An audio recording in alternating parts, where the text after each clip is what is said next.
आज हम किसी तरह से आश्रम को बना के खड़ा कर दें और सब निःशुल्क करके चला भी दें और दान के कारण सहयोग से चल जाए, लेकिन कितने दिनों तक दान के ऊपर टिका रहेगा? भाई कोई भी संस्था तब लंबे समय तक चल पाती है जब वो स्वावलंबी हो, आत्मनिर्भर हो। तो हम उसको स्वावलंबी बना रहे हैं कि भाई जो लोग वहां रहें, जो सक्षम हैं, वो उसका थोड़ा थोड़ा सहयोग दें। तो वहां के बिजली की व्यवस्था, सफाई की व्यवस्था, भोजन की व्यवस्था, उस आश्रम के मेंटेनेंस की व्यवस्था, उनसे थोड़ा थोड़ा शुल्क जमा कराया जाए ताकि उनको अच्छी सुविधाएं मिले और आश्रम ठीक से संचालित भी होता रहे। हम लोग तो आगे ये भी है कि जितने जो बुजुर्ग आ रहे हैं, अब उनमें सब अनुभवी हैं। कोई इंजीनियर थे, कोई अकाउंटेंट थे, कोई कुछ थे, तो कहीं ना कहीं वो अच्छे क्षेत्रों से आ रहे हैं। तो जिसके पास जो अनुभव है, अब घर में बैठे रिटायरमेंट के बाद आपके अनुभवों का लाभ किसी को नहीं मिल रहा, तो वानप्रस्थ में आ जाएंगे तो बढ़िया, जिसको जिस चीज का अनुभव है अपना अपना सेवा भी दे सकते हैं स्वेच्छा से। कोई जरूरी नहीं है, जबरदस्ती नहीं है, कोई चाहे कि हमें करना है प्रेम से करे। तो उन बुजुर्गों के अनुभवों का लाभ वानप्रस्थ को मिलेगा और वानप्रस्थ की संस्था आराम से चलती रहेगी। तो वहां हमने दोनों तरह की व्यवस्था रखी है। जिन परिवारों में ऐसी स्थिति है कि बुजुर्गों के पास कोई देखभाल करने वाला नहीं है और उनके पास पैसा भी नहीं है कि वो कमरा ले लें, या उनके पास और किसी चीज के लिए भी धन नहीं है, वो निर्धन परिवार से हैं या असहाय हैं, उपेक्षित हैं, तो ऐसे बुजुर्गों को रहना, भोजन, दवाई, इलाज सब निःशुल्क होता है। अभी लगभग 4.5 वर्षों से हमारे यहाँ माताएं रह रही हैं। हमारे गुप्ता जी तो खूब जाते रहते हैं, पूरा परिवार जुड़ाई है 4.5 वर्ष 5 वर्ष से। आपको जुड़े हुए तो लगभग 5 वर्ष हो गया, पूरा 5 हो गए। जब हम भोपाल में रहते थे, जब वृंदावन नहीं आए थे, तब से गुप्ता जी से जुड़े हुए हैं। माने आपने जब कमरा बुक किया था तब हम भोपाल रहते थे, तो नाम सुना था कि जलेश्वर से कोई गुप्ता जी हैं। और इतने आप बढ़िया स्वभाव आपका, कभी ये नहीं कहते हमारा कमरा कहाँ है। यद्यपि कमरा बन ही रहा है, पर हट नहीं है कि कहाँ है, जल्दी दो। बोले महाराज जी हमको तो बाद में मिल जाएगा, बाकी सब लोगों को पहले दो। और अब तो जो फेस 1 है उसके 3rd फ्लोर का छत भी पड़ गया है और अब वहाँ काम तेजी से चल रहा है।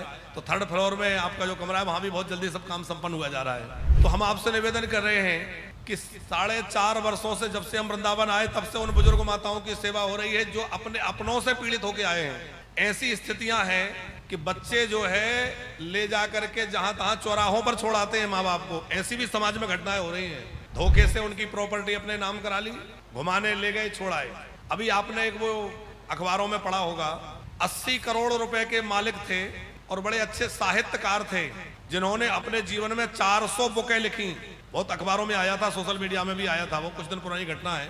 400 किताबें लिखी, बहुत अच्छे साहित्यकार थे और उन्होंने अध्यात्म में भी, हमारे आध्यात्मिक ग्रंथों में कई ग्रंथों की टीका लिखी।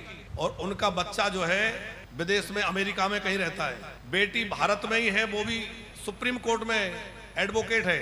80 करोड़ की संपत्ति उनके पास थी, लेकिन आखिरी में जब उनकी मृत्यु हुई, वृद्धाश्रम में तो रह ही रहे थे, ना बेटी रख रही थी ना बेटा रख रहा था, वृद्धाश्रम में रह रहे थे। मृत्यु हुई तो बेटे को खबर करी गई, बेटे ने कह दिया कि मेरा आना संभव नहीं है, मैं बहुत व्यस्त हूं और अभी भारत आने के लिए समय नहीं है। बेटी से कहा तुम तो भारत में हो, तुम आ जाओ। बेटी बोली हमने पिताजी से पहले ही नाता तोड़ दिया था, हमारा पिताजी से कोई लेना देना नहीं है, आगे जो कुछ करना हो हमें फोन मत करिए। आप विचार करिए समाज कहाँ जा रहा है। ऐसी ऐसी स्थितियां निर्मित हो रही हैं। हमारे यहाँ जो माताएं आती हैं, आप कभी उनके पास बैठ के देखिए कैसी कैसी हालतों में, कैसी कैसी स्थितियों में वो आई हैं, क्या कुछ नहीं घट रहा है। हम लोग प्रयास करते हैं कि उन बुजुर्गों को कुछ सहारा दें, उनको रहने की सुविधा दें, उनको भोजन की अच्छी व्यवस्था दें, उनको अच्छा दवाई आदि की व्यवस्था करें, उनका इलाज वगैरह समय पे हो सके तो उनको निःशुल्क रहने की व्यवस्था, निःशुल्क भोजन की व्यवस्था, निःशुल्क इलाज दवाई की व्यवस्था हम लोग करते हैं। और भगवान की कृपा से 4.5 वर्षों से आप सबके सहयोग से चल रहा है। अब चूंकि लगातार और माताएं आती हैं और भी बुजुर्ग आते हैं, केवल माताएं नहीं बुजुर्ग भी आते हैं। अब उनको कहाँ रखें। अभी 3rd फ्लोर पे हमारा जहाँ निर्माण चल रहा है, वहाँ एक बड़ा हॉल हम केवल बुजुर्गों के लिए बना रहे हैं, जो हमारे बुजुर्गों को वहाँ निःशुल्क रखा जा सके।